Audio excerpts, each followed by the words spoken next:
તમામ આધાર કાર્ડ ધારકો માટે મંગળવારે સારા સમાચાર મળ્યા છે અને યુનિટની આઇડેન્ટિટી ઓથોરિટી ફરી એકવાર આધાર કાર્ડ મફત અપડેટ કરવાની સમય મર્યાદા વધારી દીધી છે અને મફતમાં આધાર અપડેટ કરવાની છેલ્લી તારીખ 14 ડિસેમ્બર પૂરી થઈ રહી છે અને હતી યુનિક આઇડેન્ટિફિકેશન ઓથોરિટી ફરી એકવાર મફતમાં આધાર અપડેટ કરવામાં સમય મર્યાદા લંબાવી છે અને તમામ આધાર કાર્ડ માટે ધારકો મંગળવારે સારા સમાચાર મળે છે.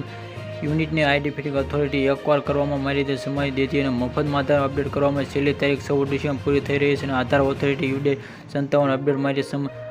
મર્યાદા અને મળેલા ચમત્કારમાં પ્રતિસાદ ધ્યાનમાં રાખીને આધાર અપડેટ કરવાની સમય મર્યાદા લંબાવવાનો નિર્ણય લેવામાં આવ્યો છે. 14 માર્ચ 2024 ફ્રીમાં ચૂકવણી વિના 2 ધાર પોર્ટલ દ્વારા આધાર અપડેટની શકાય. ઓથોરિટી 15 ડિસેમ્બર 2023 સુધી આગળનો આ સમય મર્યાદા લંબાવવામાં આવ્યો છે.